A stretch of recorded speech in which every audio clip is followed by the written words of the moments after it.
பிரியமானவர்களே, அப்போஸ்தலர் நடபடிகள் 11ஆம் அதிகாரத்திலே இந்த பகுதி மிக முக்கியமானது. ஏன் என்பதை நாம் தொடர்ந்து படிக்கும்போது நாம் புரிந்து கொள்ள முடியும். 19ஆம் வசனத்திலே ஸ்தேவான் நிமித்தமாய் எழும்பின உபத்திரவத்தினாலே சிதறப்பட்டவர்கள் என்று வாசிக்கிறோம். பிரியமானவர்களே, ஆண்டவர் பரமேறுவதற்கு முன்பதாக சீஷர்களை பார்த்து, பரிசுத்தாவி உங்களிடத்தில் வரும்போது நீங்கள் பலனடைந்து எருசலேமிலும் யூதேயா முழுவதிலும் சமாரியாவிலும் பூமியின் கடைசி வரைத்தும் எனக்கு சாட்சிகளாய் இருப்பீர்கள் என்று சொன்னார். ஆனால் பெந்தகோஸ்தே நாளிலே ஆவியானவர் வந்தபோது எருசலேமில் திருச்சபை உருவாயிற்று. 3000 பேர், 5000 பேர், இப்படி 20-25,000 பேர் ஆனதாக வேத வல்லுநர்கள் கருதுகிறார்கள். ஆனாலும் இவர்கள் பக்கத்திலே சமாரியாவுக்கு கூட போகவில்லை. சுவிசேஷ யூதர்கள் மத்தியில் மட்டும் இருக்கிறது. ஆண்டவருடைய நோக்கம் என்ன? எருசலேம், யூதேயா, அது யூதர்கள் மத்தியிலே. பிறகு சமாரியாவுக்கு போக வேண்டும், பாதி கலப்பினம், பிறகு பிரஜாதி, பூமியின் கடைசி வரைந்தும். இதுதான் தேவனுடைய நோக்கம். பார்த்தார் திருச்சபை அப்படியே ஒரே சபை பெருகி போயிருக்கிறது. ஆண்டவர் சவுலை எழுப்பினார். சவுலை ஏன் ஆண்டவர் ரட்சிக்கவில்லை என்றால் அவருடைய நோக்கம் நிறைவேற வேண்டும். சவுல் என்ன செய்தார்? சபையை பாழாக்கினார். நிறைய விசுவாசிகளை பிடித்து காவலில் போடுவதும், அவர்களை தண்டிப்பதும், அவர்களை தேவதூஷணம் செய்ய வைப்பதும், இப்படி சபையை பாழாக்கின போது எல்லாரும் சிதறப்பட்டு போனார்கள். அப்போஸ்தலர் தவிர எல்லாரும் சிதறடிக்கப்பட்டு போனார்கள். ஆண்டவருடைய நோக்கம் அதுதான். ஆகவே சிதறிப்போனவர்கள் எங்கும் திரிந்து கர்த்தருடைய வார்த்தையை அறிவித்தார்கள். பிறகுதான் அவர்களுக்கு சமாரியர்களுக்கு சுவிசேஷம் போனது.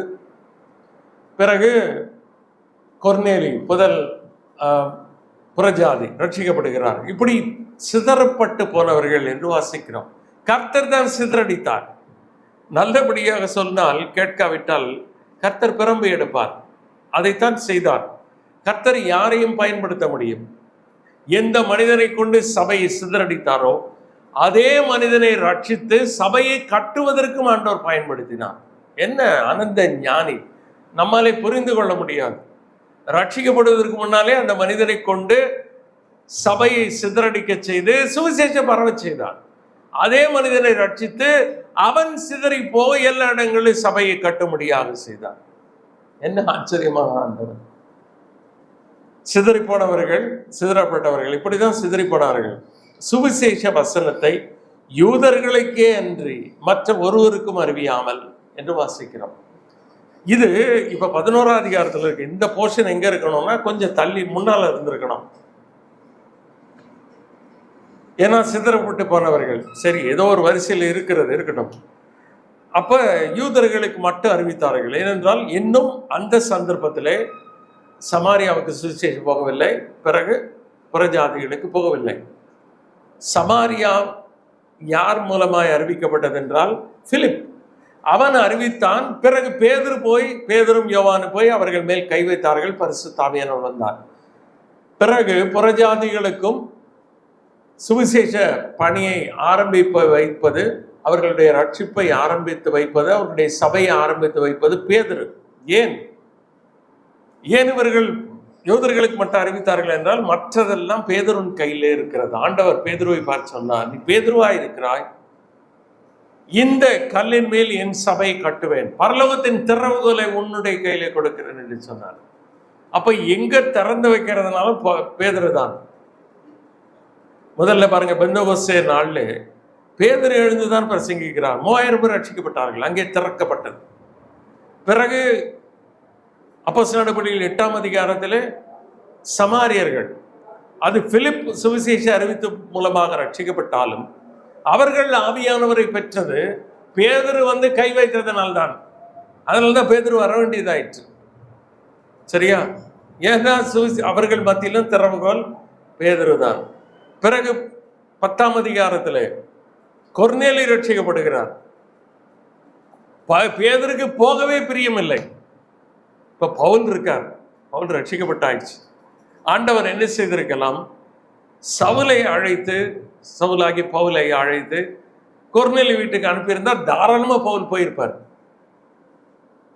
இந்த பேதுருக்கு 3 முறை வானத்திலிருந்து சத்தம் வந்தது, அடித்து புசி போக மனதே கிடையாது. ஏன் அவனை பிடித்து ஆண்டவர் பலவந்தம் செய்கிறார்? ஏன்னா திறவுகோலை அவனுடைய கையில கொடுத்திருக்கிறார், பவுல் கையில கொடுக்கவில்லை. பவுல் கட்டுகிற பணியை செய்கிறார், ஆனால் திறந்து வைப்பது யார்? பேதுரு தான். ஆண்டவர் தன்னுடைய வார்த்தையை மாற்ற மாட்டார். அதனால்தான் கஷ்டப்பட்டு தயக்கத்தோடு போனாலும் இந்த பேதுருவை ஆண்டவர் அனுப்பினார். சரியா? அப்படி 3 கூட்ட மக்களுக்கும் ஆண்டவர் ரட்சித்தார். இப்ப என்ன ஆகுது இந்த 11ஆம் அதிகாரத்துல? அப்ப ஆதி திருச்சபை எங்கே மையமாக இருந்தது என்றால் எருசலேம். எருசலேம்ல தான் பேதுரு போனார் இல்லையா? அது யூதர்கள் மத்தியில் ஆனாலும் சரி, சமாரியர்கள் மத்தியில் ஆனாலும் சரி, புறஜாதிகள் மத்தியில் ஆனாலும் சரி, ஆண்டவர் பேதுருவைத்தான் பயன்படுத்தினார். பேதுரு அப்போஸ்தலன் எருசலேமில் இருந்து எருசலேமை மையமாக கொண்டு அவர் அங்கே திருச்சபை இயங்கியது. இப்ப தேவனுடைய நோக்கம் என்ன ஆனது? பேதுரு மறைய போகிறார் என்றால் அவருடைய ஊழியம் அப்படியே மங்க போகிறது. பவுலை ஆண்டவர் எழுப்ப போட்டார். பேதுரு யூதர்களுக்கு அப்போஸ்தலன், பவுல் புறஜாதிகளின் அப்போஸ்தலன். இந்த அப்போஸ்தலர் நடவடிக்கை புத்தகத்தை ஈஸியா 2 பிரிச்சிடலாம். முதல் 12 அதிகாரங்கள் வரை பேதுருடைய ஊழியம், 13 28 வரை பவுலுடைய ஊழியம். அவ்வளவுதான். எவ்வளவு ஈஸியா இருக்கு பாருங்க. ரொம்ப கிரமமாக எழுதப்பட்ட ஒரு புஸ்தகம். ஏன்னா அது எழுதியது மருத்துவர் ஆகிய லூக்கா. ஆண்டவர் அவரைத்தான் பயன்படுத்தினார். அவர் கிரமமாக எழுதக்கூடியவர். நம்முடைய தேவன் ஒழுங்கின் தேவன். 1 கொரிந்தியர் 14:30 படிங்க. 1 கொரிந்தியர் 14:30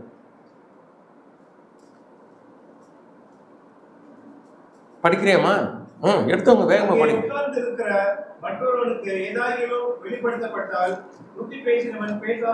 இல்ல அது இல்லையே, அப்படி இருக்கு.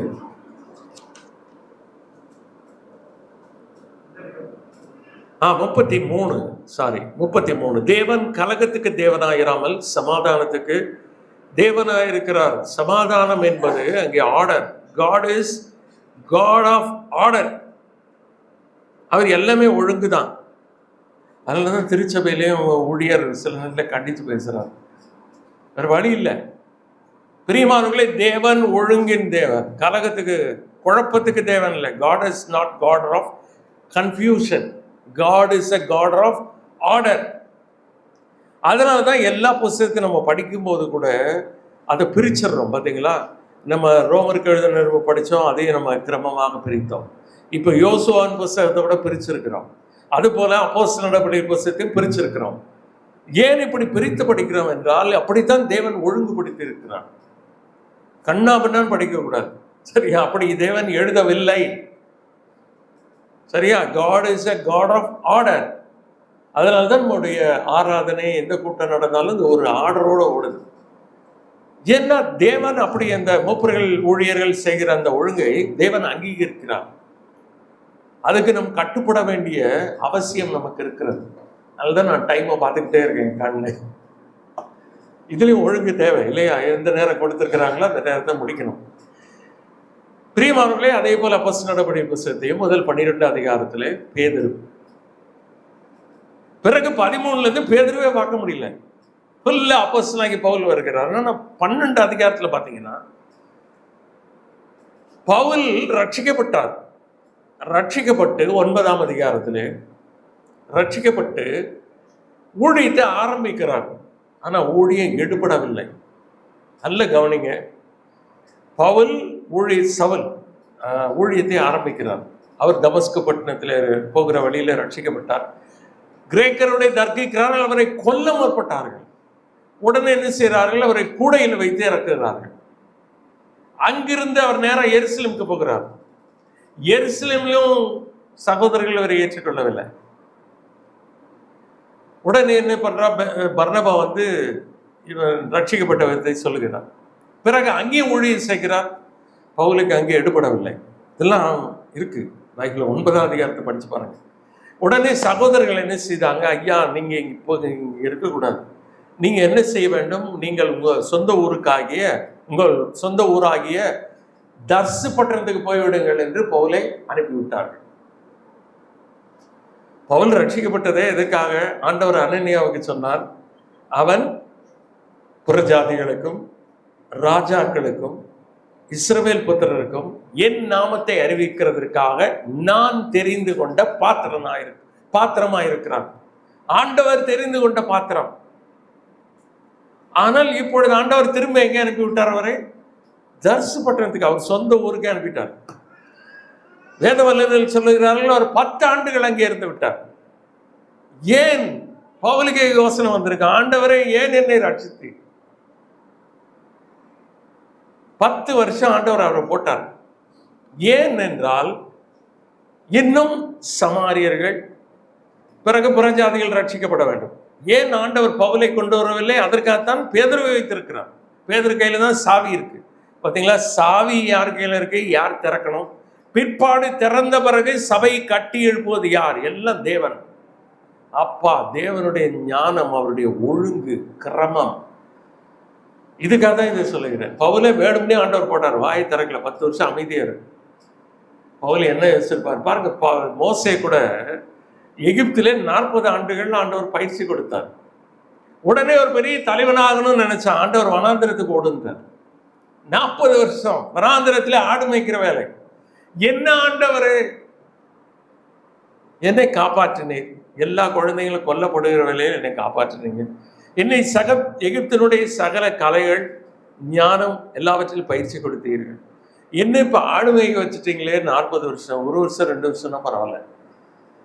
பிறகு 80 வயசான பிறகுதான் முச்சடியில ஆண்டவர் தோன்றி, நீ இப்ப போக மாட்டேங்கிறான். பார்த்தீங்களா? 80 வயசு 40 வருஷத்துல இருக்கும்போது அவன் தான் ஒரு பெரிய தலைவன், தன்னை தேவன் கொண்டு பெரிய காரியங்களை செய்வான் என்று எதிர்பார்த்த வேலையில தேவன் வனாந்திரத்துக்கு ஓடு என்று சொன்னார். இப்ப 80 வயதான பிறகு ஆண்டவர் கூப்பிடுகிறார், நீ மோசேயினிடத்துல, நான் உன்னை அனுப்புகிறவன் நான் அல்லவா, போனா நான் வந்து நான் உள்ளவன், எனக்கு கேட்க மாட்டாங்க, இப்படி எல்லாம் சொன்னான். 80 வயசுல தான் ஆண்டவர் பயன்படுத்தி அப்படித்தான் தேவன் செய்வார். ரொம்ப ஆச்சரியமா இருக்கும். இதே போல பவுலை ரட்சித்தார். சவுலே சவுலே நீ ஏன் என்னை துன்பப்படுத்துகிறார்? சந்திச்சு அவரை தமஸ்குல ஊழியம் வெற்றிகரமாய் நடக்கவில்லை. பிறகு எருசலேமுக்கு போறாரு. அங்கேயும் எதிர்ப்பு சகோதரங்களாம் பார்த்தாங்க, ஆஹா நீங்க உங்க ஊருக்கே போய் விடுங்க அப்படின்னு செசரியால போய் அவரை கப்பல் ஏற்றி, இதெல்லாம் அப்போஸ்தலர் நடவடிக்கைகள் 9ஆம் அதிகாரத்துல. சரியா? பவுலை ஏற்றி தர்சு பட்டணத்துக்கு அனுப்பிவிட்டார்கள். தர்சு பட்டணத்துல 10 வருஷம். ஏன்னா பேதுருடைய ஊழியம் முடியவில்லை. பேதுரும் பவுலும் உள்ள நுழைஞ்சாங்கன்னா அங்கே குழப்பம் ஏற்படும். 2 பேரும் பிரதான அப்போஸ்தலர்கள். நல்ல கவனிங்க, 2 பேரும் பிரதான அப்போஸ்தலர்கள். இப்போ 2 பேரும் முட்டுறது பிரச்சனையாயிரும். அதனால பவுல என்ன பண்ணார், கொஞ்ச நாள் நீ அமைதியா இரு, நான் உன்னை அழைப்பேன், உனக்கென்று ஒரு வேலை இருக்கு, அப்போ பேதுருவை நான் அமைதியாக்குவேன் அப்படின்னு செய்தார். இப்போ அதுதாங்க 11 இப்போ வாஸ்ட பகுதியில் அதான் இருக்கு. சரியா? 10 வருடங்கள் அமைதியாக்கப்பட்ட பவுலை நேரடியாக கொண்டு வர்றார். கொண்டு வரும்போது எருசலேமை தலைமையகமாக வைக்கவில்லை. இப்போ ஹெட் குவார்டர்ஸ் எங்கே ஷிஃப்ட் ஆகுதுன்னா அந்தியோகியா ஷிஃப்ட் ஆகுது. பாருங்க, அதுதான் நம்ம வாசிப்போம். சரியா? இப்போ அதுதான் நம்ம வாசிச்சது. ஸ்தேவான் நிமித்தமாக எழுப்பின உபத்திரவத்தினாலே சிதறப்பட்டவர்கள் சுவிசேஷ வசனத்தை யூதர்களுக்கு அன்றி மற்ற ஒருவருக்கு அறியாமல் பெனிக்கே நாடு கடைசி 2 மேப் இருக்கு. அதுல பெனிக்கே நாடு எங்கன்னு பாருங்க, நேரம் எனக்கு ஓடிக்கிட்டே இருக்கு. அப்புறம் சீப்ரு தீவு எங்க இருக்குன்னு பாருங்க. அப்புறம் அந்தியோகியா 2 அந்தியோகியா இருக்கு மேப்ல மட்டும். ஆனால் 14 அந்தியோகியா இருக்கிறதாக சொல்லுகிறார்கள். அதனால நம்ம குழப்பக்கூடாது எந்த அந்தியோகியா அப்படின்னு. நம்ம மேப்ல கடைசி மேப் இருக்கா, அதுலயே 2 அந்தியோகியா சொல்லப்பட்டிருக்கு. பவுல் அப்போஸ்தலன் பிரயாணம் பண்ணின தேசங்கள். வலது எக்ஸ்ட்ரீம்ல பாருங்க, செல்கியா கீழே ஒரு அந்தியோகியா இருக்கா. இது சீரியாவில் இருக்கக்கூடிய அந்தியோகியா. இப்ப மத்தியில பாருங்க ஆசியான் இருக்கு. பிலதெல்பியா கீழே ஒரு அந்தியோகியா இருக்கா. அது பிசிதியா நாட்டில் இருக்கக்கூடிய அந்தியோகியா. அதை விட்டுருங்க. இந்த அந்தியோகியா தான் இப்ப சொல்லப்பட்டிருக்கிற அந்தியோகியா. சரியா? 14 அந்தியோகியா மொத்தம் இருக்கிறதாக சொல்லுகிறார்கள். நம்ம மேப்லேயே 2 அந்தியோகியா இருக்கு. அதனால அந்தியோகியான்னு சொல்லும் போது எந்த அந்தியோகியா என்பதை நாம் புரிந்து கொள்ள வேண்டும். சீரியா தேசத்தில் இருக்கக்கூடிய அந்தியோகியா, அதுதான் இப்போ 19ஆம் வசனத்தில் இருக்கக்கூடிய அந்தியோகியா. இந்த அந்தியோகியா தான் பிரதானமான இடத்தை பெறப்போகிறது. அதனால தான் உங்களுக்கு இந்த மேப்ல காமிச்சது. அந்தியோகியா பட்டணம் வரைக்கும் சுற்றி திரிந்தார்கள். ஏன் சிதறப்பட்டு போனார்கள்? அது வரைக்கும் எருசலேம்ல கம்ஃபர்டபுளா இருந்தாங்க. 25,000 பேர். அப்பா ரொம்ப சொகுசு. பேதுரு அப்போஸ்தலர்கள் வார வாரம் பிரசங்கம் பண்ணிக்கிட்டே இருப்பாங்க. இவங்க வாட்டி ஜம்முன்னு அங்கே உட்காந்துட்டாங்க எருசலேம்ல சபையில. ஆண்டவருக்கு நோக்கம் வேற. அதனாலதான் சிதறடித்தார். சிதறடிக்கப்பட்டவர்கள் எங்க வரைக்கும் வந்தாங்க? அந்தியோகியா, எருசலேம்ல இருந்து மேலே வந்துட்டாங்க. அவர்களில் சீப்ரு தீவாரும் 20ஆம் வசனம். சீப்ரு தீவு எங்கன்னு பாருங்க, இடதுபுறத்துல இருக்கு. சிரேனை கீழே டவுன், எகிப்துக்கு பக்கத்துல இருக்கு. ஆப்பிரிக்கா பட்டணத்தாருமாகிய சிலர் அந்தியோகியா பட்டணத்துக்கு வந்து பாத்தீங்களா, எல்லாருக்கும் அந்தியோகியா வந்துட்டாங்க. எருசலேம்ல இருந்தவங்க சிதறப்பட்டு போனவங்க அந்தியோகியாவுக்கு வந்துட்டாங்க. அப்புறம் சீப்ரு தீவாரும் சிரேனை பட்டணத்தாரும் எங்க வந்துட்டாங்க? அந்தியோகியாவுக்கு வந்துட்டாங்க. இப்ப ஆண்டவர் அப்படியே ஷிஃப்ட் பண்றாரு. எங்க இருந்து? எருசலேம்ல இருந்து கிறிஸ்தவத்தை, ஊழிய மையத்தை அந்தியோகியாவுக்கு மாற்றுகிறார். இது ஆவியானவர் செய்கிற காரியம். அதனாலதான் இந்த வசனம் எல்லாம் எழுதப்பட்டிருக்கு. அந்தியோகியாவுக்கு வந்தார்கள். அந்தியோகியா பட்டணத்துக்கு வந்து கிரேக்கருடனே பேசி கர்த்தராகிய இயேசு கிறிஸ்து பிரசங்கித்தார்கள். பாருங்க, எல்லாரும் அந்தியோகியாவுக்கு வர ஆரம்பிச்சிட்டாங்க. எல்லாம் எருசலேம்ல இருந்தவர்கள் தான் இவங்க. சிதற அடிக்கப்பட்ட உடனே எல்லாம் ஷிஃப்ட் ஆகி எங்க வர்றாங்க? அந்தியோகியாவுக்கு வர்றாங்க. கர்த்தருடைய கரம் அவர்களோடு இருந்தது. அநேக ஜனங்கள் விசுவாசிகளாகி கர்த்தரிடத்தில் திரும்பினார்கள். இங்கே ஒரு பெரிய தலைவர், பேதுரு, பவுல், பிலிப், சேவான் போன்ற பெரிய தலைவர்களுடைய பெயர்களை நாம் வாசிக்கிறது இல்லை. வந்தார்கள், மக்கள் வந்தாங்க, எளிமையான விசுவாசிகள், ஊழியர்கள் வந்தாங்க. ஆனால் நிறைய பேர் ரட்சிக்கப்படுகிறார்கள். காரணம் என்ன? கர்த்தருடைய கரம் அவர்களோட இருந்தது. கர்த்தருடைய கரம் இருந்ததனால்தான் அநேகர் விசுவாசிகளாகி அநேக ஜனங்கள் கர்த்தரிடத்தில் திரும்பினார்கள். அப்ப நம்முடைய ஊழியத்திலே அநேகரை கர்த்தர் பக்கம் திருப்ப வேண்டும் என்றால் கர்த்தருடைய கரம் நம் மேலே இருக்க வேண்டும். கர்த்தருடைய கரம், தேவனுடைய தயவுள்ள கரம் என்றால் நமக்கு நினைவில் வருவது எஸ்ரா, நெகேமியா புஸ்தகங்கள். வீட்டில் போய் படிங்க, இப்ப வேண்டாம். அதுல எஸ்ராவில மட்டும் 6 முறை, விசேஷமாக 7, 8 அதிகாரங்களிலே 6 முறை தேவனுடைய கரம், கர்த்தருடைய கரம், தேவனுடைய தயவுள்ள கரம் அப்படின்னு நம்ம வாசிக்கிறோம். எஸ்ரா பாபிலோன்ல இருந்து எருசலேமுக்கு வருகிறார். வருவதற்கு 6 முறை தேவனுடைய கரம், கர்த்தருடைய கரம், தேவனுடைய தயவுள்ள கரம் என்று வாசிக்கிறோம். 6 முறை அங்கே வருகிறது. பிறகு 7வது முறை நெகேமியா 2ஆம் அதிகாரம் 8ஆம் வசனத்தில் அவன் சூசான் அரண்மனையிலிருந்து எருசலேமுக்கு வருவதற்கு கர்த்தருடைய கரம். அப்ப கர்த்தருடைய கரம் இருந்ததுனாலதான் அவர்கள் எருசலேமுக்கு வந்தார்கள். இப்ப கர்த்தருடைய கரம் இருந்ததுனால எருசலேமிலிருந்து இருந்து வந்தவர்கள் அந்தியோகியாவிலே அநேகரை திருப்பினார்கள். அப்ப கர்த்தருடைய கரம் நம்ம மேலே இருக்க வேண்டும். கர்த்தருடைய கரம் 2 விதமாக செயல்படும். ஒன்று, கர்த்தருடைய கரம் அவர்கள் மேல் பாரமாய் இருந்ததுனாலே அப்படின்னு வாசிக்கிறோம். ஒரு பட்டணத்தார் மேலே கர்த்தருடைய கரம் பாரமாயிருச்சு, அநேகர் இறந்து போனாங்க. ஆனா இங்கே கர்த்தருடைய எஸ்ராவினுடைய வாழ்க்கையில ராஜாவுக்கு ரொம்ப பிரியமானவன் எஸ்ரா. ராஜா கேட்டாரு, வழி துணைக்கு நான் உனக்கு குதிரை வீரரை அனுப்புகிறேன். எத்தனை குதிரை வீரர் கேட்டிருந்தாலும் எஸ்ராவுக்கு கொடுத்திருப்பார். கிட்டத்தட்ட 1000 மைலுக்கு கிலோமீட்டருக்கு அதிகமாக 4 மாதம் பயணம். வழியில நிறைய கொள்ளைக்காரர்கள், நிறைய பொண்ணு இதெல்லாம் எடுத்துட்டு வர்றார் எஸ்ரா. ஆனா ராஜாட்ட சொன்னாரு, எங்களுடைய தேவனுடைய கரம் எங்கள் மேல் இருக்கிறது, அதனால எங்களுக்கு ராஜாவினுடைய உதவி தேவையில்லை, குதிரை வீரர்களுடைய உதவி தேவையில்லை என்று சொன்னார். இப்ப எஸ்ராக்கு ஒரு சந்தேகம் வந்துருச்சு. நம்ம ராஜாவிட்ட உதவி வேண்டாம் என்று கேட்டோம், கர்த்தருடைய கரம் தம்மை தேடுகிறவர்கள் எல்லார் மேலும் நன்மையா இருக்கிறது என்று சொன்னோம். இப்ப கர்த்தருடைய கரம் ராஜாவுக்கு தெரியணுமா இல்லையா? அகவா நதி என்று உபவாசம் போட்டார். உபவாசம் போட்டு கர்த்தரை தேடினார். அதனாலே தேவனுடைய தயவுள்ள கரம் அவன் மேலே இருந்தது. அவனை பத்திரமா பாபிலோனுக்கு கொண்டு வந்தார். பாபிலோன்ல இருந்து எருசலேம் கொண்டு வந்தார்.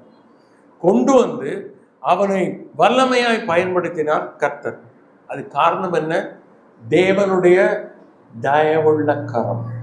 பிறகு கொஞ்ச காலம் கழித்து நெகேமியாவை ஆண்டவர் அதே சூசான் அரண்மனையில இருந்து எருசலேமுக்கு கொண்டு வர வேண்டும். அவனை கொண்டு வருவது வேற நோக்கம். அப்போயே தேவனுடைய கரம் என் மேல் இருந்ததுனால் என்று நெகேமியா சொல்கிறான். இங்கே நாம் வாசிக்கிறோம், கர்த்தருடைய கரம் அவர்கள் மேல் இருந்தது, அவர்களோடு இருந்தது. கர்த்தருடைய கரம் நம்ம மேல இருக்கிறதா? கர்த்தர் நாம் செய்கிற காரியங்களிலே கிரியை நடப்பிக்கிறாரா? இதெல்லாம் தெரியுங்க. தெரிய போய் தானே எழுதியிருக்கிறார் ஆவியானவர். கர்த்தர் நம்மோடு கூட இருந்து கிரியை நடப்பிக்கிறதும், கர்த்தர் நம்மோடு கூட இருந்து செயலாற்றுகிறதும் வெளியரங்கமாய் தெரிய வேண்டும். தெரியும் கர்த்தரோடு நம்ம எவ்வளவு நெருங்கி ஜீவிக்க வேண்டும் என்றால், கர்த்தருடைய கரம். நீ விசுவாசிகள்லாம் அந்த ஊழியர் சொல்லும்போது ரொம்ப வருத்தமா இருந்துச்சு. வர்றதே வாரத்துல ஒரு நாள், அதுவும் ஃபுல்லா உட்காரலன்னா யாரு? நமக்கே இவ்வளவு கஷ்டமா இருக்கு, கர்த்தருக்கு எவ்வளவு கஷ்டமா இருக்கும். பிரியமானவர்களே, தேவன் தம்மோடு கூட நாம் நெருங்கி வாழ வேண்டும் என்று எதிர்பார்க்கிறார். அவருடைய கரம் நம்மோடு கூட இருந்து நம்முடைய ஊழியங்கள், நம்முடைய கிரியைகள் எல்லாவற்றின் மேலும் கர்த்தருடைய கரம் இருக்க வேண்டும் என்று கர்த்தரை எதிர்பார்க்கிறார். நம்ம அவரை விட்டு விட்டு ஓடி போயிட்டா அப்புறம் கர்த்தருக்கு பிரியமா இருக்குமா? யோசேப்போடு கர்த்தர் இருந்தார். அது போத்திபாருக்கும் தெரிந்தது, சிறையில இருந்த சிறைச்சாலை அதிகாரிக்கு தெரிந்தது. அதனால்தான் அவன் கையில எல்லாத்தையும் கொடுத்துட்டாங்க. தானியேலோடு கர்த்தருடைய கரம் இருக்கிறது. அந்த ராஜா, தரி ராஜா ஆனாலும் சரி, எந்த ராஜா ஆனாலும் சரி, ஜீவனுள்ள தேவனுடைய தாசன் என்று அழைக்கிறார்கள். பார்த்தீங்களா? கர்த்தருடைய கரம் நம்மோடு இருக்கிறது ஒரு ரகசியமா இருக்காது. நான் கூட 30 வருஷம் ரயில்வேல வேலை செய்தேன். மற்றவர்கள் காண வேண்டும், இவங்கிட்ட ஏதோ ஒரு வித்தியாசம் இருக்கு, ஏதோ சிறப்பு இருக்கு. நம்மளை பற்றி இல்லை, நம்மோடு கர்த்தர் இருக்கிறார், கர்த்தருடைய கரம் இருக்கிறார். நம்ம கர்த்தரோடு எப்படி வாழணும்னா, நம்ம வேலையும் நிறைய நேரத்தில் கர்த்தரை நம்ம தரத்திடும். நிறைய விஷயங்கள், நம்ம குடும்பங்கள், நம்முடைய தொழில், நம்முடைய மற்ற நேரங்களிலே கர்த்தர் எல்லாவற்றிலும் தன்னுடைய ஆளுகையை கொடுக்க விரும்புகிறார். இப்போ தானியேல் எங்க இருந்தாரு? ராஜா அரண்மனையில பிரதானி. யோசேப்பு எங்க இருந்தாரு? எகிப்தினுடைய அரண்மனையில. அதுக்கு முன்னால போத்திபாருடைய வீட்டுல வேலைக்காரன். அங்கேதான் கர்த்தருடைய கரம் இருந்தது. பிரியமானவர்களே, கர்த்தர் நம்மோடு கூட இருந்து கிரியை நடப்பிக்க விரும்புகிறார். நம்ம தான் கர்த்தரை விட்டு விட்டு விட்டு விட்டு ஓடுறோம். ஓடக்கூடாது. நிறைய விசுவாசிகள் ஓடுறோம். ஓடி போய் நம்ம நல்லா இருக்கணும்னு நினைச்சீங்கன்னா ஆகாது. யோசேப்பு என்ன, கர்த்தர் கரம் இருந்தது, இங்க தூக்கிட்டு போனார் பாருங்க. அதே மாதிரி தானியேல் அடிமையா தான் பிடிச்சிட்டு போனாங்க. கர்த்தரை எவ்வளவு தூரம் தூக்கிட்டு போனாங்க. ஏன் உயர்வு, ஆசீர்வாதம், மேன்மையெல்லாம் கர்த்தர்கிட்ட வரணும். நம்ம கர்த்தர்கிட்ட இருந்து விலைக்கு ஓடணும்னா கர்த்தருடைய கரணம் மேல் பாரமா இருக்கும். நம்ம பாரமா இருக்கணுமா, ஆசீர்வாதமா இருக்கணுமா? அது நம்ம கையில தான் இருக்கு. நிறைய விசுவாசிகள் கர்த்தரை விட்டு விட்டு ஓடுறாங்க. கர்த்தருக்கு பிரியம் இல்லாத அநேக காரியங்களை செய்ய முற்படுகிறார்கள். கர்த்தரை விட்டுட்டு பணம் சம்பாதிக்கணும்னு யோசிக்கிறாங்க. அது ஆசீர்வாதமாக லபியாது. பிரியமானவர்களே, கர்த்தரை இழந்து அப்படிப்பட்ட பணம் எனக்கு வேண்டாம், அப்படிப்பட்ட சொத்து எனக்கு வேண்டாம், கர்த்தர் எனக்கு இருந்தா போதுங்க. யோசேப்போடு கர்த்தர் இருந்தாருன்னா பிச்சைக்காரனா விட்டாரு. கர்த்தரை விட்டுட்டு போய் நம்ம ஒன்றும் நன்றா இருக்க முடியாது. ஞாபகம் வச்சுங்க, கர்த்தருக்கு பயந்து அவருடைய வழிகளில் நடக்கிறவன் எவனோ அவன் தான் பாக்கியவான். கர்த்தருக்கு பயப்படுகிற மனுஷன் இவ்விதமாய் ஆசீர்வதிக்கப்படுவான். கர்த்தருடைய ஆசீர்வாதம் என் மேல இருக்கா? என் குடும்பத்தின் மேல இருக்கா? என்னுடைய கரத்தில் இருக்கிறதா? என்னுடைய செயல்களில், என்னுடைய தொழிலில், என்னுடைய ஊழியத்துல கூட கர்த்தருடைய கரம் இருக்கணும், இல்லைன்னா நடக்காது. என்னுடைய திறமை, என்னுடைய தாளந்து, இதெல்லாம் ஒரு பக்கம் வச்சிடணும். கர்த்தருடைய கரம் இருந்தால் தான் அநேகர் திரும்பினார்கள். அவன் எஸ்ரா பெரிய வேத வல்லுநன். கர்த்தருடைய கரம் இருந்ததுனால தான் அவனை கொண்டு வந்து வல்லமையை பயன்படுத்தினார். நெகேமியா ஒரு பெரிய ராஜாவுக்கு பக்கத்தில் இருக்கிற பிரைம் மினிஸ்டர் அவன். சாதாரண ஆள் நினைக்காதீங்க நெகேமியா. அதனாலதான் அவனை கவர்னரா அனுப்புறார் எருசலேமுக்கு. 20 ஆண்டுகள் கவர்னரா வேலை செய்யறான். கவர்னர், ஆளுநர். அவன் கர்த்தருடைய கரத்தை சார்ந்து கொண்டு வந்தான். பிரியமானவர்களே, கர்த்தரை விட்டு விலகி இருந்தோம்னா நம்ம கர்த்தர்கிட்ட மனம் திரும்பணும். சரியா? வாழ்க்கையை வீணடிச்சிடாதீங்க. ஒரே வாழ்க்கை, வெறும் பணம், வெறும் செல்வாக்கு, புகழ் மட்டும் வாழ்க்கையாக. கர்த்தருடைய சித்தத்தை செய்வது, கர்த்தருக்கு பிரியமா இருப்பது, கர்த்தருடைய கரம் என்னோடு இருப்பது, இதாங்க வாழ்க்கை.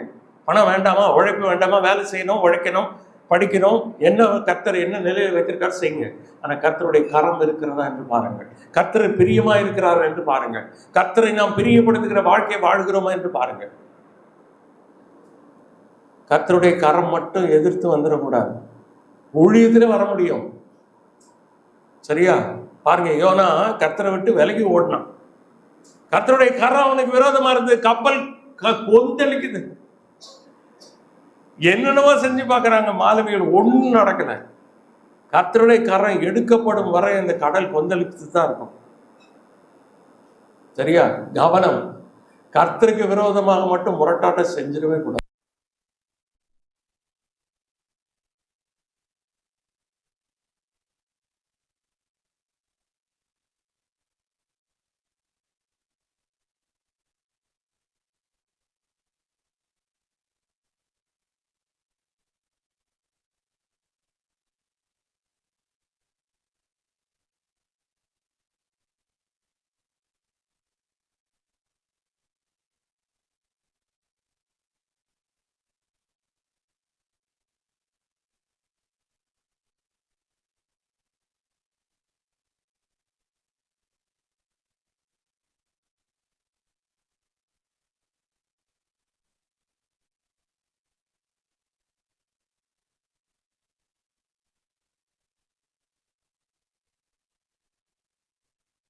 என்னமோ நடக்குதுடா, பெரிய எழுப்புதல் நடக்கிறது, இவ்வளவு எருசலேம்ல தான் நடக்கிறதுன்னு பார்த்தா அந்தியோகியாவிலே எழுப்புதல் ஆரம்பித்து விட்டது.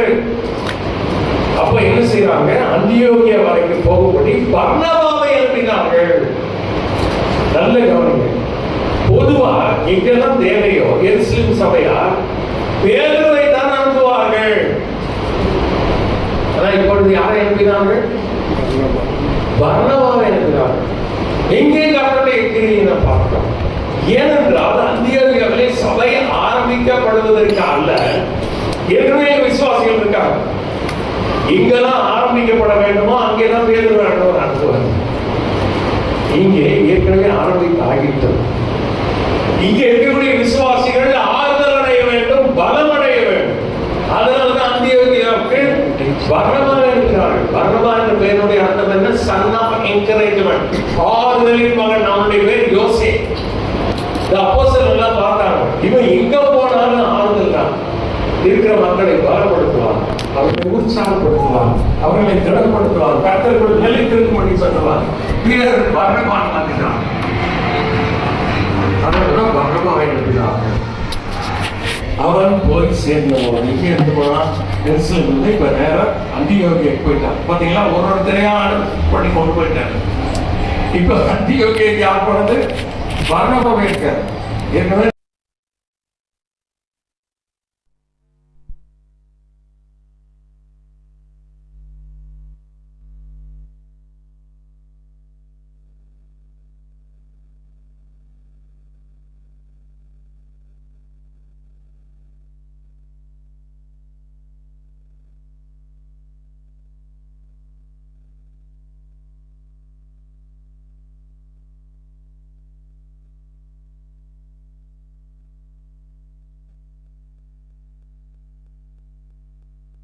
by the grace of God. அதே வசனத்தில் சொல்கிறார், நான் அப்போஸ்தலர் எல்லாரும் அதிகமாய் பிரயாசப்பட்டேன், ஆகிலும் நான் அல்ல, என்னோடு கூட இருக்கிற தேவ கிருபையே அப்படி செய்வது. நான் எல்லா அப்போஸ்தலரோட அதிகமாக உழைக்கணும் தோன்றான். நான் அவரை கண்ட்ரோல் பண்ணி வரைக்கும் வச்சிருக்கேன், 12ஆம் அதிகாரம் வரைக்கும். ஆகிலும் நான் அல்ல, என்னோடு கூட இருக்கிற தேவ கிருபையை. கர்த்தருடைய கரம் இருந்தால் தேவ கிருபை இருக்கிறது. அவர் அதிகமான கிருபையை தருகிறாரே. யாக்கோபு சொல்லுகிறார், தேவன் பெருமையுள்ளவர்களுக்கு எதிர்த்திருக்கிறார், தாழ்மை உள்ளவர்களுக்கும் கிருபை இருக்கிறது. அதிகமான கிருபை. He giveth more grace. கிருபை தான் கேட்டார். அதனால்தான் எரேமியா பாடுகிறார், புலம்பல், காலைதோறும் அவருடைய கிருபை இருப்பது. எப்போ பாடுறாரு தெரியுமா? எருசலேம் பாடுறது.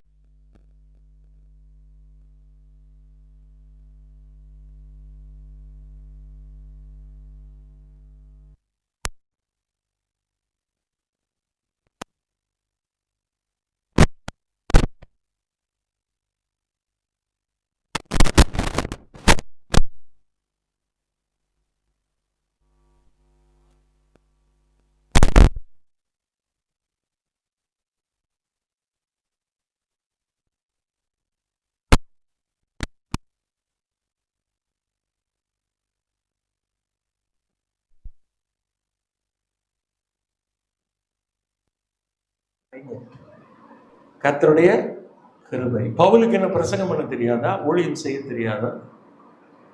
நான் அவர்கள் எல்லாரும் அதிகமாய் பிரயாசப்பட்டேன், ஆகிலும் நான் அல்ல, தேவ கிருபை என்னுடனே கூட இருக்கிற தேவ கிருபை அப்படி செய்யும். அதனால தாங்க அந்தியோகியர் ரட்சிக்கப்பட்டாங்க. தேவனுடைய கரம் கூட இருக்கிறது. தம்பி அமைதியா உட்காரு. பெரியவங்களுக்கு மட்டும் இல்ல, சின்ன பிள்ளைங்களுக்கும் அது. சின்ன பிள்ளைகளே உட்கார்ந்து பழகணும். சரியா? கர்த்தருடைய கிருபையை பார்க்கிறார். கர்த்தருடைய கிருபை கண்டபோது சந்தோஷப்பட்டு கர்த்தரிடத்தில் மன நிர்ணயமாய் நிலைத்திருக்கும்படி எல்லாருக்கும் புத்தி சொன்னான். மன நிர்ணயமாய், இந்த வார்த்தை ரொம்ப முக்கியமான வார்த்தை. இவன் சுவிசேஷம் அறிவிக்கவில்லை. ஏன்னா ஏற்கனவே சுவிசேஷம் அறிவித்து கர்த்தருடைய கரம் இருந்து ஏராளமான பேர் மனம் திரும்பி இருக்கிறார்கள், கர்த்தர் பக்கமாக சேர்ந்து இருக்கிறார்கள். இப்ப விசுவாசிகள் தான் இருக்கிறாங்க. இவர்களுக்கு இவன் பலப்படுத்த வேண்டும். என்ன சொன்னா, மன நிர்ணயமாய். இதுக்கு மூல பாஷையில் என்ன அர்த்தம்னா பர்பஸ். கர்த்தர் உங்களை ஒரு நோக்கத்தோடு பிடிச்சிருக்கிறார், அந்த நோக்கத்திலே உறுதியாய் நில்லுங்கள் அப்படின்னு அர்த்தம். இந்த பர்பஸ் என்ற வார்த்தை தான் இங்கிலீஷ்ல தானியலுக்கு பயன்படுத்தப்பட்டிருக்கு. நேரம் மிச்சத்தினால நான் திருப்ப சொல்லலை.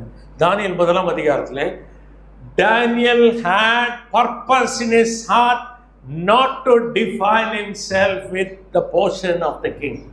தானியேல் ராஜாவின் போஜனத்தினாலே தன்னை தீட்டுப்படுத்தல் ஆகாது என்று இருதயத்திலே தீர்மானம் பண்ணி, அங்கே இங்கிலீஷ்ல had purpose, தமிழிலே தீர்மானம் பண்ணி, கர்த்தருக்காக உறுதியாய் இப்படிப்பட்ட உணவுகளை சாப்பிட மாட்டேன் என்று தீர்மானம் பண்ணினான். உறுதி எடுத்தான், நோக்கத்தை செய்தான். அதே காரியத்தை தான் இங்கே பர்னபா சொல்லுகிறார், கர்த்தரிலே மன நிர்ணயமாய். உங்களுடைய நோக்கம் கர்த்தருடையதா இருக்க வேண்டும். உங்களுடைய இருதயம் கர்த்தரை பற்றி உத்தமமாய் இருக்க வேண்டும். ஞாயிற்றுக்கிழமை ஏதோ ஒரு சடங்கு கிடையாது. ஞாயிற்றுக்கிழமை போலன்னா ஊழியர் கேட்பாரு, என்ன ஆறுது, சரி கொஞ்ச நேரம் போறது, போய் அது வர்றதே நிறைய பேர் லேட்டு, ஏதோ சில சகோதரர்கள் ஆராதிப்பாங்க, அப்போ வரும் சாப்பிட்றது, ரசம் வர்றது குடிக்கிறது, காணிக்க வர்றது கொடுக்கிறது, கொஞ்ச நேரம் பிரசங்கம் பண்ணுவாங்க, கேட்டு நான் வாட்டுக்கு போயிட்டே இருக்கிறது. இதெல்லாம் ஆண்டவர் இஸ்ரவேல் ஜனங்கள் அதான் சொன்னார், இந்த ஜனங்கள் தங்கள் வாயினால் என்னை சேர்ந்து உதடுகளினால் என்னை கனம் பண்ணுகிறார்கள், அவர்கள் இருதயமோ எனக்கு தூரமா இருக்கிறது. பழைய ஏற்பாட்டில் சொல்லியிருக்கிறார், புதிய ஏற்பாட்டில் சொல்லியிருக்கிறார். இந்த மக்களும் ஆராதித்தார்கள். இஸ்ரவேல் மக்கள் பண்டிகைகளை ஆசரித்தார்கள், பலிகளை கொண்டு வந்து செலுத்தினார்கள். கர்த்தர் பிரியமா இல்லை. காரணம் அவங்க இருதயம் சரியா இல்லை. பிரியமானவர்களை ஆராதனையில் தேவை இருதயம். அதனால்தான் ஆவியோடும் உண்மையோடும் பரிசுத்த அலங்காரத்துடன் எப்படி ஆராதிக்கணும்னு சொல்லப்பட்டிருக்கு பாருங்க. இவனும் அதான் சொல்றான், உங்க இருதயம் கர்த்தரை பற்றி மன நிர்ணயமாய்.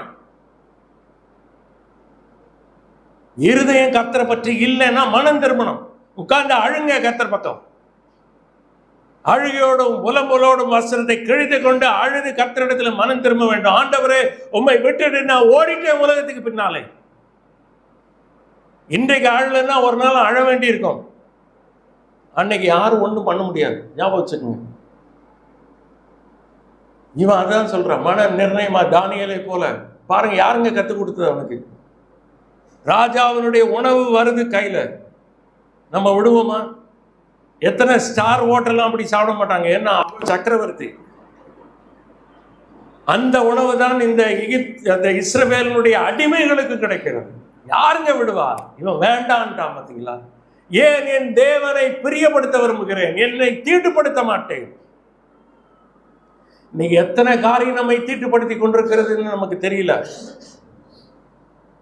தீட்டுப்படுத்துதுல கையில இருக்கு பாருங்க, மொபைல். நம்ம வீட்டில் இருக்கு பாருங்க, இவ்வளவு பெரிய சாப்பிட்டோம். எத்தனை காரியத்தை பார்த்து கொண்டிருக்கிறோம். என்னை சேர்த்தான் சொல்றேன், இப்படியே காலையில் எழுந்து கர்த்தரிடத்துல நான் அதிகமாக மனம் திரும்பி தான் வந்து பேசுகிறேன்.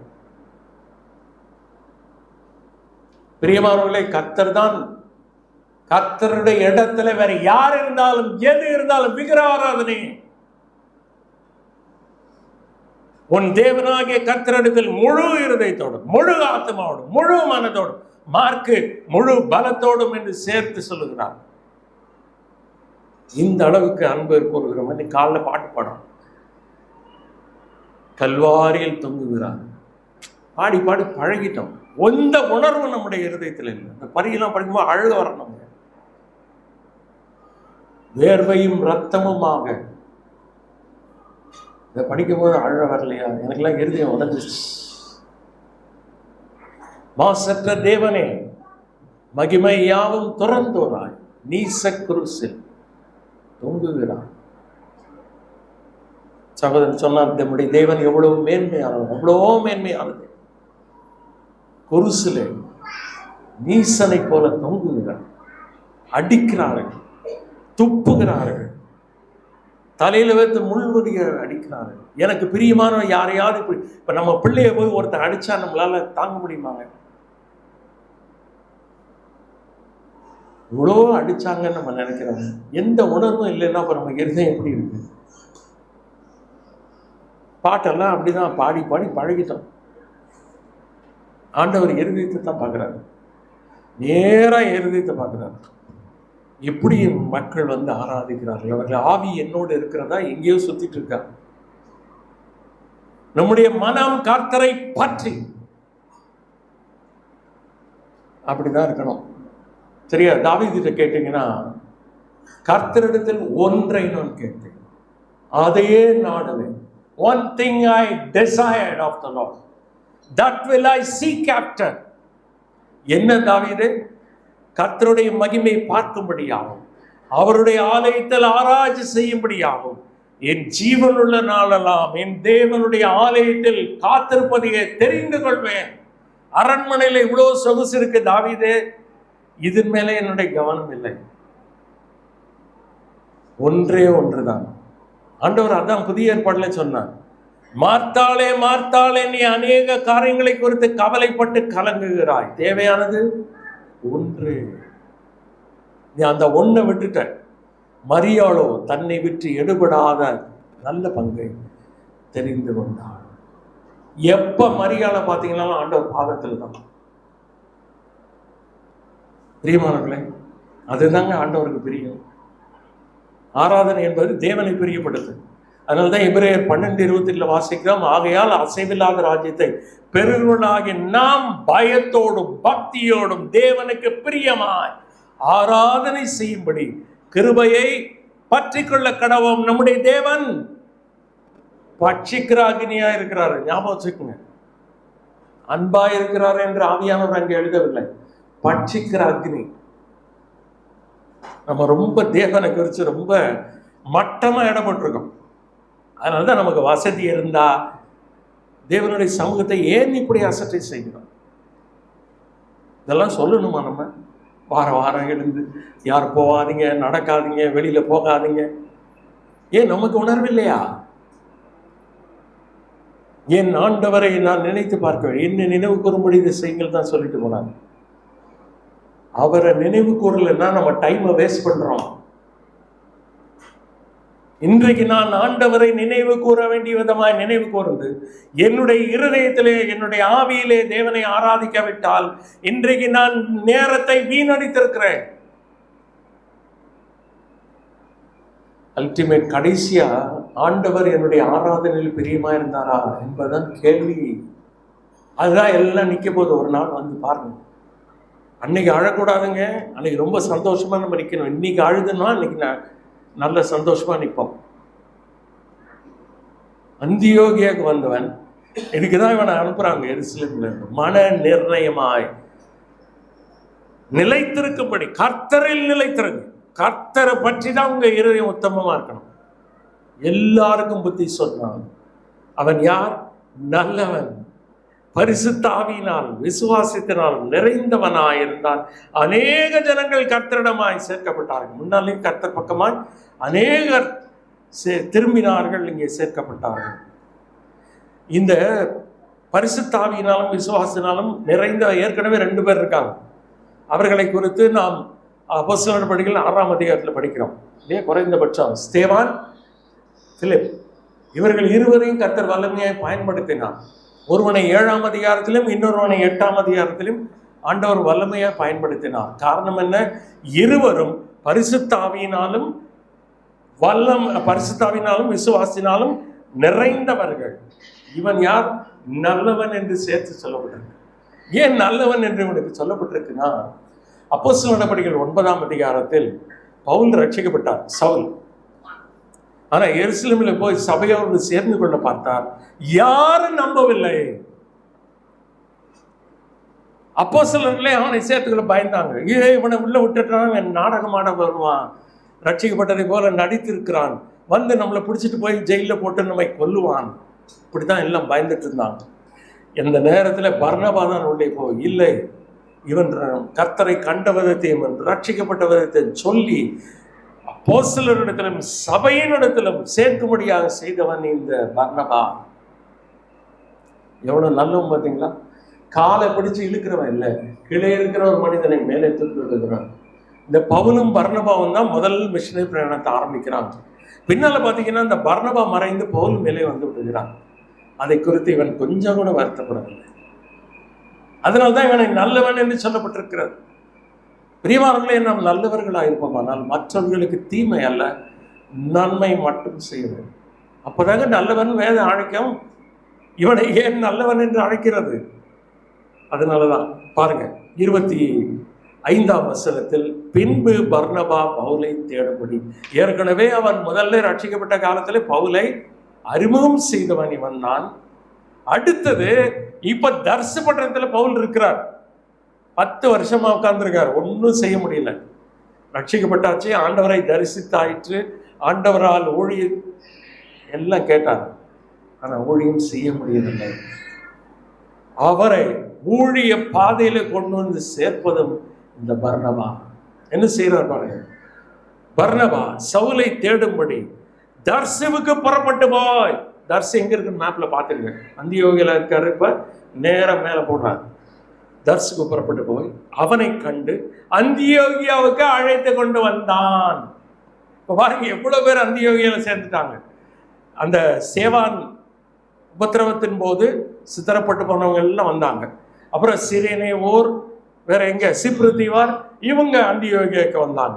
இவங்கள நிறைய பேர் மக்கள் அங்கே ரட்சிக்கப்பட்டார்கள். பிறகு இதை கண்ட எருசலேம் பட்டணத்தார் பர்னபாவை அனுப்பினார்கள். பர்னபா என்ன செய்கிறான்? நேரா தர்சு பட்டணத்துக்கு போய் அங்கே பவுலை கூட்டி கொண்டு வந்து விட்டார். இப்ப சென்டர் எங்க மூவ் ஆகுதுன்னா எருசலேம்ல இருந்து நேரா அந்தியோகியாவுக்கு வருது. ஏன் அப்படின்னா, இப்ப ஆண்டவர் பவுலை பயன்படுத்த விரும்புகிறார். புறஜாதி மக்களை ரட்சிக்க தீர்மானித்திருந்தார். அது எருசலேம்ல இருந்து வர்றது சரியா இருக்காது. அந்தியோகியாவை தான் சென்டரா வச்சார். அதுக்காகத்தான் ஆவியானவர் என்ன செய்தார்னா, அப்படியே எல்லாரையும் கொண்டு சேர்த்துட்டார். பாத்தீங்களா? அழைத்து கொண்டு வந்தான். 26ஆம் வசனத்திலே, அவர்கள் 1 வருஷ காலமாய் சபையோடு கூடியிருந்து, 1 வருஷம் அநேக ஜனங்களுக்கு உபதேசம் பண்ணினார்கள். யாரு? பர்னபாவும் பவுலும். பவுலுடைய ஊழியை மறுமலர்ச்சி பெற்று விட்டது. 10 ஆண்டுகள் அமைதியாகி விட்டார். ஆனால் இப்போ திரும்ப ஆண்டவர் என்ன செய்தார்? பயன்படுத்த ஆரம்பித்து விட்டார். இங்கே ஆரம்பித்தது அப்போஸ்தலர் நடவடிக்கைகள் 28 வரைக்கும் தொடர்ந்து போய்கொண்டே இருக்கிறது, மரணம் வரை. ஏற்ற காலத்தில் அவர் உங்களை உயர்த்தும்படி அவருடைய பலத்த கைக்குள் அடங்கி இருங்கள். Humble thyself under the mighty hand of God that he may lift you up in due time. ஏற்ற காலம் என்பது கர்த்தருக்கு தான் தெரியும். மோசேயை 80 வயசுல தான் கர்த்தர் உயர்த்த ஆரம்பித்தார். இங்கே 10 ஆண்டுகள் தர்சு பட்டணத்தில் போட்டார் பவுலை. எப்படி இருக்கும் யோசித்து பாருங்க. இவர் கமாலியல் பாதப்படியில படித்தவர். அன்றைக்கு உலக பிரசித்தி பெற்ற பல்கலைக்கழகங்களில் ஒன்று. பேதுருக்கு தெரியாத ரகசியம் எல்லாம் பவுலுக்கு தெரியும். ஆனால் அமைதியா தான் இருக்கணும். இப்ப உயர்த்த ஆரம்பிச்சாரு. யார் மூலமாக? அந்தியோகியால எல்லாரையும் கூட்டி சேர்த்துட்டார் ஆண்டவர். பர்னபாவை கூட்டிட்டு சேர்த்துட்டு பர்னபாவை அனுப்பி பவுலை கொண்டு வந்துட்டாங்க. பவுலை அந்தியோகியா கூட்டு வரணும். அதுதான் இவ்வளோ காரியங்களை ஆண்டவர் செய்கிறார். பிரியமானவர்களே, கர்த்தர் செய்கிற காரியங்கள் வெளிரங்கமாக தெரியும். நம்முடைய வாழ்க்கையில அதாங்க கர்த்தர் நல்லவர் என்பதை ருசித்து பாருங்கள். கர்த்தரோடு நெருங்க நெருங்க நெருங்க கர்த்தர் நம்முடைய வாழ்க்கையில கிரியை செய்கிறதை, ஊழியத்திலே கிரியை செய்கிறதை நாம் பார்க்க முடியும். அதாங்க கிறிஸ்தவ வாழ்க்கை. ஏதோ ஞாயிற்றுக்கிழமை ஏதோ ஒரு பண்டிகை நாளில் கூடிட்டு எல்லாருக்கும் முன்னால பிரசன்ட் போட்டு நான் போயிட்டு போறதுக்கு கிறிஸ்தவ வாழ்க்கை கிடையாது. அதெல்லாம் நாமினல் கிறிஸ்டியானிட்டி. நாமினல் கிறிஸ்தவர்கள், பேர் கிறிஸ்தவர்கள், பண்டிகை கிறிஸ்தவர்கள். ஞாயிற்றுக்கிழமை ஒரு பண்டிகை மாதிரி ஆயிடுச்சு இன்னைக்கு. அதோட சரி, அடுத்த வாரம் விருப்பம் டைம் இருந்தால் வருவாங்க, இல்லைன்னா வரமாட்டாங்க. இதெல்லாங்க கிறிஸ்தவம். என்னுடைய வாழ்க்கையில ஆண்டவர் உண்மையில் உன்னை கண் வைத்து உனக்கு ஆலோசனை சொன்னது போல் சொல்லுகிறார். நீங்கள் மதியற்றவர்களாயிராமல் கர்த்தருடைய சித்தம் என்னதென்று உணர்ந்து விடுங்கள். முதல்ல அந்தியோகியால சீஷர்களுக்கு கிறிஸ்தவர்கள் என்ற பெயர் வழங்கிற்று. எருசலேமில் உள்ள அப்போஸ்தலர்களுக்கு அல்ல. எங்க இருந்த சீஷர்களுக்கு? அந்தியோகியா. இப்ப சென்டர் மாறிடுச்சு பார்த்தீங்களா?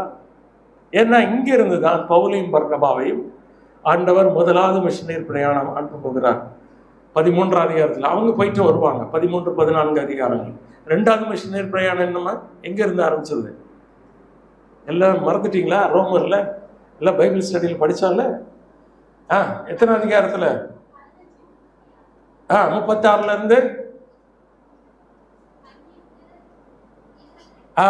வரைக்கும் 22 வரைக்கும் 2வது மிஷனரி பிரயாணம். அந்தியோகியால ஆரம்பிச்சு அந்தியோகியால முடியுது. பிறகு 3வது மிஷனரி பிரயாணம் அங்க இருந்து ஆரம்பிச்சு அப்படியே போகுது. ஆனா கடைசியில் பவுல் கைது செய்யப்படுகிறார். திரும்பி அந்தியோகியாவுக்கு வரல. அப்போ 3 மிஷனரி பிரயாணங்களையும் அந்தியோகியாவில இருந்தா ஸ்டார்ட் ஆகணும். அதுதான் தேவனுடைய திட்டம். அதுவும் பவுல் இருக்க வேண்டும், பர்னபா இருக்க வேண்டும். அங்கேதான் திருச்சபை முதல் கிறிஸ்தவர்கள் என்ற பெயரை அங்கேதான் ஆரம்பிச்சு. இப்போ சொல்லுங்க, 11ஆம் அதிகாரத்தில் ஆண்டவர் எல்லாம் அந்த குருவி இந்த இது கூண்டு சேர்ப்பதை போல ஆண்டவர் எல்லாரையும் சேர்த்துக்கிட்டே வந்துட்டார். ஆண்டவருக்கு மிக சிறந்த திட்டம் இருக்கிறது நம்முடைய வாழ்க்கையிலும். இப்ப நம்ம தேவன் தானே படைச்சார், நம்ம தானே வரல. நம்மை தேவன் படைத்திருக்கிறார். ஒன்று, தேவன் நம்மை ரட்சித்திருக்கிறார். அப்ப உலகத்துல இத்தனை கோடி ஜனங்களை விட்டு நம்மை மட்டும் ரட்சித்ததுல தேவனுக்கு நோக்கம் இருக்கிறது. அப்ப அந்த நோக்கத்தை கண்டுபிடித்து செயல்படுத்த வேண்டுமா இல்லையா? நம்ம வாட்டுக்கு நம்ம இஷ்டப்படி வாழ்ந்துட்டு இருந்தா தோல்வியில தான் முடியும். ஆண்டவருக்கு முன்னால வெட்கப்பட்டு தான் நிற்கணும். ஏன் அது நடக்கணுமா? அது நான் ஏன் இப்ப இன்னைக்கு சொல்றது உங்களுக்கு வருத்தமா இருக்கும். ஒரு நாள்ல நீங்கள் ஆண்டவருடைய வார்த்தை கேட்டு அவரிடத்துல மனம் திரும்பி உங்களுடைய இருதயம் கர்த்தரை பற்றி மன நிர்ணயமாய் இருக்குமானால் நீங்கள் ஆண்டவரால் பயன்படுத்தப்படுவீர்கள், ஆண்டவரால் உயர்த்தப்படுவீர்கள். ஆண்டவருடைய கரம் உங்களோடு இருக்கும். ஆண்டவர் உங்களை நடத்துவார். ஆண்டவர் உங்களை பயன்படுத்தும் போது அதற்குரிய பலன் கிறிஸ்து வரும்போது கிடைக்கும். அப்போ உங்களுக்கு தானங்க மேன்மை, எனக்கு என்னங்க வந்துச்சு சொல்லுங்க? இது யாருக்கு நன்மை? உங்களுக்கு தான். வேண்டாம் பிரதர், நாங்கள் இப்படித்தான் இருப்போம்னா அதுக்குரிய நஷ்டமும் உங்களுக்கு தான், எனக்கு ஒன்றும் இல்லை. தீர்மானம் செய்வோம். ஆண்டவருக்கு முன்னால வெட்கப்பட்டு அசிங்கமா நிற்க போறேன்னா இல்லை, ஆண்டவரால் நல்லது, உத்தமம், உண்மையுள்ள ஊழியக்காரன் என்று ஆண்டவரால் பாராட்டப்பட்டு எல்லாருக்கும் முன்னால் கிரீடம் சுட்டப்பட வேண்டும். பவுல் ஆரம்பிச்சுட்டார் பாருங்க. இங்கே தான் ஸ்டார்ட் ஆகுது. ஸ்டார்டிங் பாயிண்ட் தான். இந்த ஸ்டார்டிங் பாயிண்ட் மிக எளிமையாக தான் இருக்கும். நம்ம காவேரி நதி இருக்குல்ல, அது எங்கே ஆரம்பிக்குது தெரியுமா உங்களுக்கு? குடகு. அந்த கூர்க்குன்ற ஒரு இடத்துல, ஒரு சின்ன இடத்துல ஆரம்பிக்குது நதி. மக்கள்லாம் போய் பார்க்குறாங்க. தலைக்காவேரின்னு பேர் அந்த இடத்துக்கு. அங்கே ஆரம்பித்த அந்த நதி தமிழ்நாட்டில் எங்கே வருது பாருங்க. அந்த மாதிரி பவுலை இங்கே ஆரம்பிச்சிட்டார். பர்னபா தான் போய் தேடுகிறார். கடைசி பகுதியை சிந்திக்க நேரம் இல்லை, விட்டுறலாம். போய் தேடுறார், தேடி பிடிச்சிட்டு கொண்டு வர்றாரு. இங்கே அந்தியோகி. அதுக்கு முன்னால் ஆண்டவர் எல்லாரும் சேர்த்து வச்சிருக்கார். பவுலை கூட்டு வந்து ஆரம்பிச்ச உடனே 1 வருஷம் அங்கே தங்கி ஊழியம் செய்கிறார்கள். பிறகு அங்கேதான் முதல்ல கிறிஸ்தவர்கள் என்று பெயர் வழங்கிற்று. 13ஆம் அதிகாரம் 1 வசனத்துல அவர்கள் உபவாசித்து தேவனுக்கு ஆராதனை செய்து கொண்டிருக்கிறார்கள்.